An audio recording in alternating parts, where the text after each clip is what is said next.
Hello উলালা people, কেমন আছো তোমরা? আজকে তোমাদের দেখাবো একটা স্পেশাল রেসিপি। স্পেশাল কেন জানো? কারণ এটা আমার পছন্দ, বুঝছো? আমার পছন্দ মানে অনেক পছন্দ। আমি এটা সারাদিন খেতে পারি। এটা হচ্ছে গরুর মাংস। যেটা করলাম, আমি তেল নিলাম, তেলের মধ্যে গরম মশলা দিয়ে দিলাম, তোমার এলাচি, দারচিনি, তারপর হচ্ছে তেজপাতা, তারপরে হচ্ছে লবঙ্গ, এগুলো এগুলো যেগুলো, গোলমরিচ, তারপর হচ্ছে পেঁয়াজ। পেঁয়াজ দিলাম, তো পেঁয়াজটা থেকে ভয় পেও না, এটা আমার জামাই চেন কেটে দিয়েছে।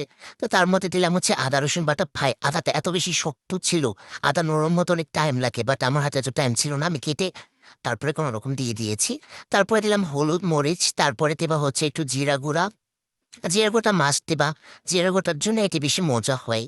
তো তারপরে দেবো একটু ধনে গুঁড়া, ধনে গুঁড়া দেওয়ার পরে তারপর কি করবো, নাড়াচাড়া দিবা। তো নাড়াচাড়া দেওয়ার পর খুব ভালো করে নাড়াচাড়া দিতে হবে। নাড়াচাড়া দেওয়ার পরে একটা মজাদার স্পেশাল একটা জিনিস দিতে হবে। ওই স্পেশাল জিনিসটার জন্যই গরুর মাংস এত বেশি টেস্টি হয়, বুঝছো উলালা পিপল? তো তারপর দেখো কি দিলাম, এই যে দেখো স্পেশাল, এটা হচ্ছে শুকনো মরিচ। শুকনো মরিচটা হচ্ছে আমি ব্লেন্ড করে নিয়েছি। এটা হচ্ছে তুমি জাস্ট ধুয়ে ব্লেন্ড করে নিলেই হবে। আমি প্রায় 1.5 কেজি মাংসের জন্য 10-12টার মতো দিয়েছি, কারণ এত সুন্দর একটা কালার আসে গাইস। জাস্ট কালার দেখে তো সবাই ফিদা হয়ে যাবে, বুঝতে পারছো? আর এত সুন্দর একটা স্মেল ছড়াবে না, যে তোমার পাশের বাসার আন্টি তোমার বাসে দৌড়ে চলে আসবে। বুঝতে পারছো? যদি না আসে আমাকে বলো, ওকে? তো তারপরে দিলাম একটু পানি। পানি দিয়ে হচ্ছে যে লবণটা আমি পরে দিই, কারণ লবণটা পরে দিলে তোমার গরু মাংসের টেস্টটা ভালো হয়, বুঝতে পারছো? আমি একটা ভিডিও দেখে শিখছি। যাই হোক, এখন আমি পানি দেবো। পানি দিয়ে তারপর হচ্ছে আমি একদম প্রেশার কুকারটা সুন্দর করে আটকে দিব।